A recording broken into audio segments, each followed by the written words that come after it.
Kecintaan Luna Maya terhadap dunia olahraga memang bukan rahasia lagi. Bahkan kini impian Luna untuk menggabungkan olahraga dengan entertainment alias sportainment akhirnya terwujud. Dengan menggandeng RCTI Plus, Luna dan rekannya Marian Rumantir sebagai CEO founder TS Media berkolaborasi dengan Valencia Tanusudibio, CEO RCTI Plus, menghadirkan program inovatif Sportif Plus. Kalau sebenarnya sport sendiri, dari historicalnya RCTI Plus, kita itu setiap kali nayangin konten sports itu selalu bagus. Jadi di sini kita berpartner dengan TS Media untuk mengkolaborasikan format baru yaitu Sportif Plus, di mana lebih sportainment ya jatuhnya ya. Dan ini bisa memberikan format tambahan yang lebih fun, lebih menghibur gitu untuk ya pastinya kolaborasi ini sesuatu yang baru buat kami jadi IP andalan untuk kita berdua, RCTI Plus dan juga TS Media. Dalam Sportif Plus ini, setidaknya ada 4 cabang olahraga yang telah dipersiapkan untuk menjadi bagian dari program, yakni bulu tangkis, sepak bola, basket, dan tinju. Namun tentunya penyajiannya tidak secara konvensional. Keempatnya akan dikemas secara seru dan kekinian, lengkap dengan elemen musik, shopping, kuliner, hingga berbagai experience booth yang tentunya akan digemari generasi muda. Tren positif ini tidak hanya melahirkan gaya hidup sehat, tetapi juga menggerakkan ekonomi. Kalau kita bicara soal data, memang yang bisa ditonton ya. 4 cabang olahraga ini yang selalu membuat orang tuh nggak pernah ketinggalan. Anak-anak muda sangat melihat sport sebagai salah satu outlet untuk bisa menghilangkan stres, berkomunitas, bertemu dengan teman-teman gitu kan. Tenang dan tidak merasa bersalah. Begitulah ekspresi Ayu Puspita, pemilik wedding organizer Ayu Puspita Sejahtera dan pengelola vendor Medlift, ketika digeruduk massa di kawasan Kayu Putih, Matraman, Jakarta Timur, Selasa malam. Massa yang emosi karena telah ditipu dan dirugikan akibat pesta pernikahannya berantakan dan memalukan, meminta pertanggungjawaban kepada Ayu Puspita agar mengembalikan uang yang sudah mereka setor untuk acara pernikahan. Ibu tadi bilang sanggup untuk refund? Kita butuh uangnya kembali, 100%. Okay? Kita butuh itu. Nah, kalau ibu bilang bisa balikin 3 minggu, tapi dari work event, itu kita yakin nggak akan terjadi. Dugaan penipuan dan penggelapan yang dilakukan Ayu Puspita terungkap ke publik setelah viralnya beberapa video acara pesta pernikahan yang tidak terlaksana sesuai dengan kesepakatan, seperti peralatan resepsi yang kurang dan makanan yang tidak tersedia. Kamu udah menerima uang nih, terus kamu gak melaksanakan tugas kamu, kayak mana maksud kamu? Ngenes, pasti ngenes banget.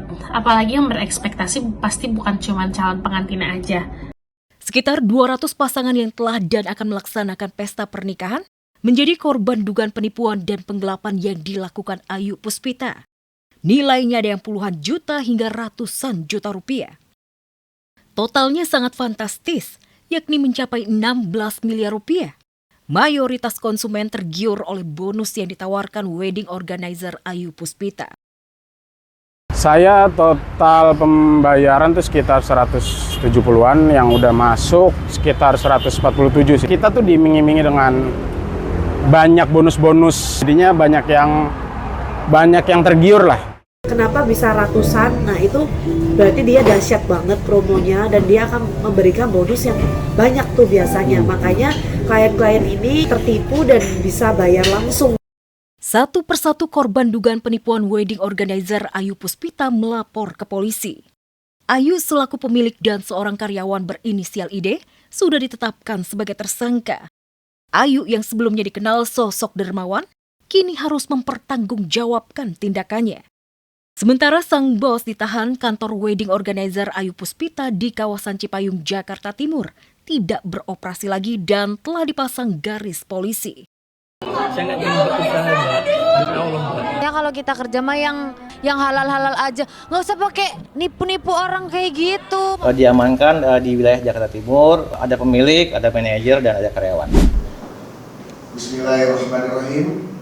Pada hari ini, Selasa tanggal 9 Desember 2025, saya Harabdu bin Tohar Abdurrahim di hadapan Sidang Pengadilan Agama Jakarta Selatan menjatuhkan talak 1 raj'i terhadap istri saya bernama Irma Fatika Amraini binti Ivan Rusdiana.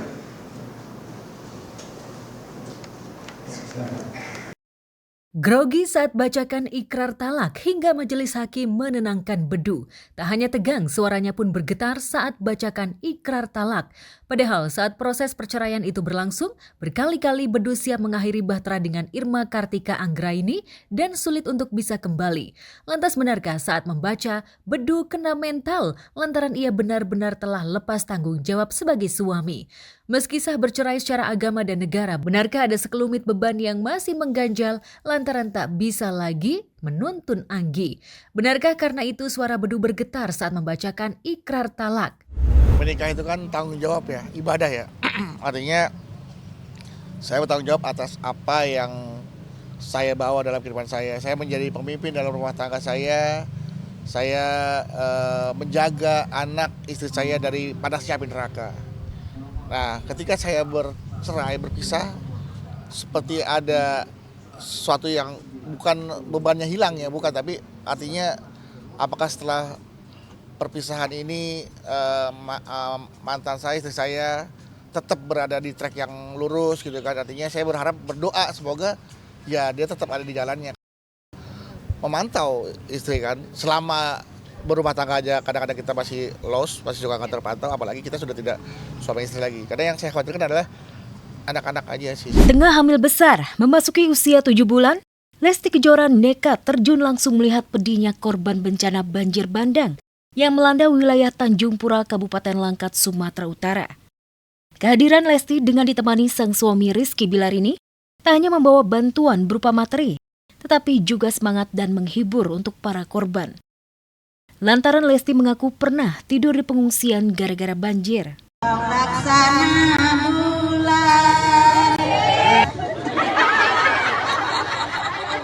Belum selesai udah ketawa.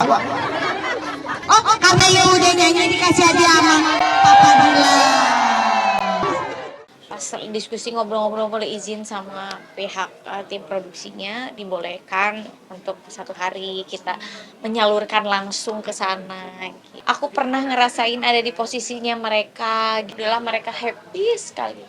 Ya, aksi Lesti memang mendapatkan banyak apresiasi dari netizen.